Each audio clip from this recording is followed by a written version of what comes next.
My mother taught me never to be late, so please forgive me for my late arrival to this session. I had some meetings with extremely important people in East Central Alberta, Mr. Speaker, after which I was honored to be elected by the great people of Battle River Crowfoot. I thank the great Damien Kirk who made it possible, and I thank the Prime Minister for calling a prompt by-election. I wonder if one day he might regret that decision, but in a spirit of good faith, I wonder if he agrees that our goal should be a Canada where hard work is rewarded, where food and homes are affordable, where streets are safe, where borders are solid, and where we're all united under a proud flag. The Right Honourable Prime Minister. Mr. Speaker, I'm sure I speak for all parliamentarians in welcoming the member for Battle River Crowfoot back to the House of Commons.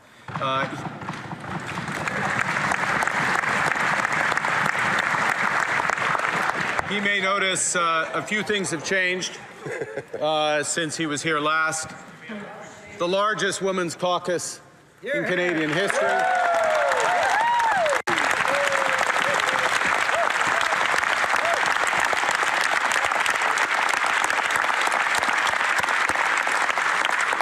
And a spirit of collaboration that was shown in the opening session, including in the passage of the Build Canada Act and the projet de loi du Bloc québécois en ce qui concerne. And the Bloc's bill in terms of protecting supply management. I agree entirely with the sentiment and objectives of the Leader of the Opposition.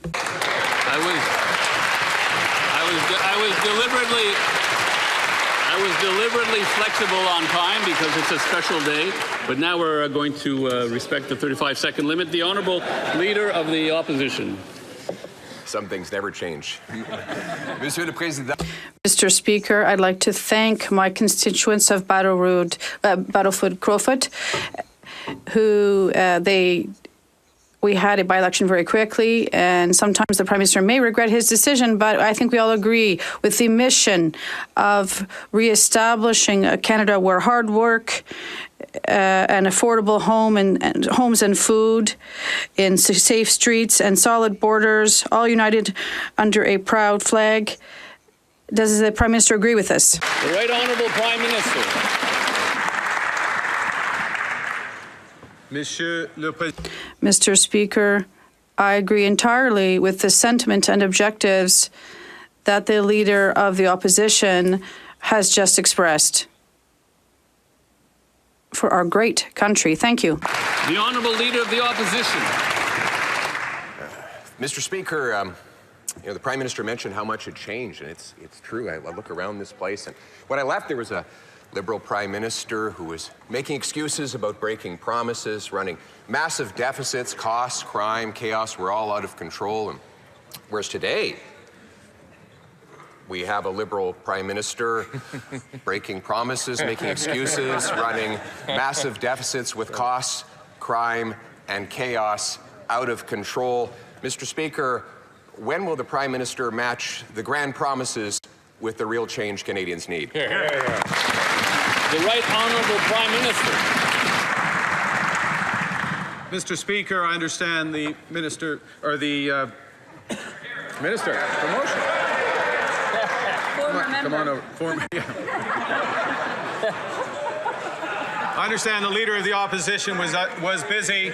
He missed the largest tax cut for 22 million Canadians. He missed the cut on the GST for new homes. He missed eliminating all federal barriers to trade. He missed. I hope I'll have another opportunity to finish a very long list of what the Leader of Opposition.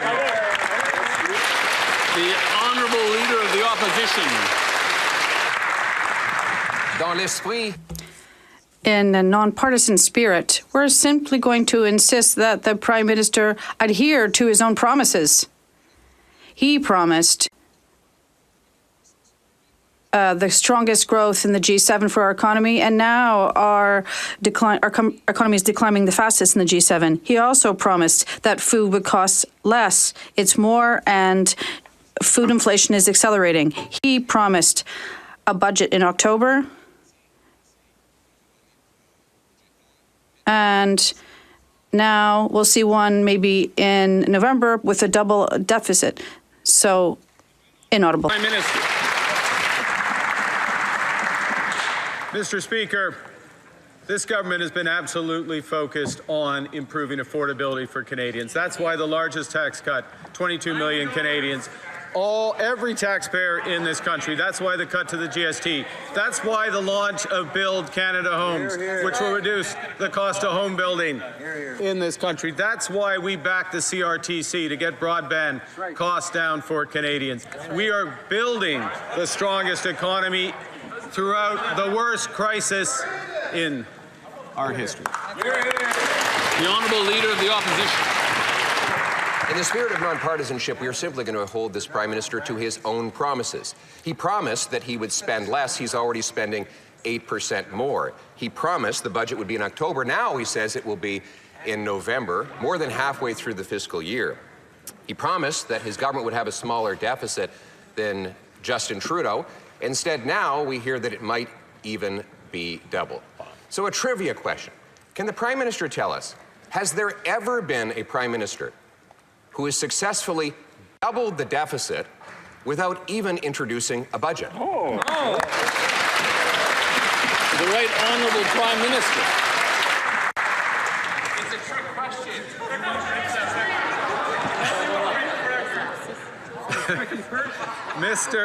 Mr. Speaker, this government is undertaking the biggest investment in protecting Canadians in the Canadian military.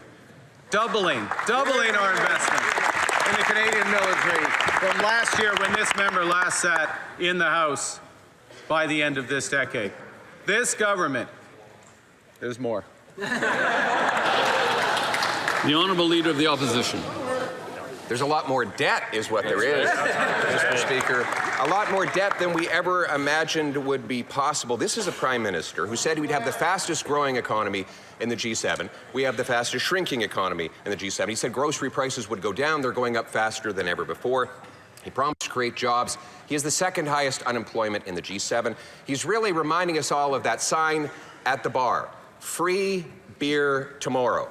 But you come back the next day and the beer is still not free, and tomorrow never comes. Mr. Speaker, why is it that all of this Prime Minister's promises of yesterday turn into today's disappointments? The Right Honourable Prime Minister.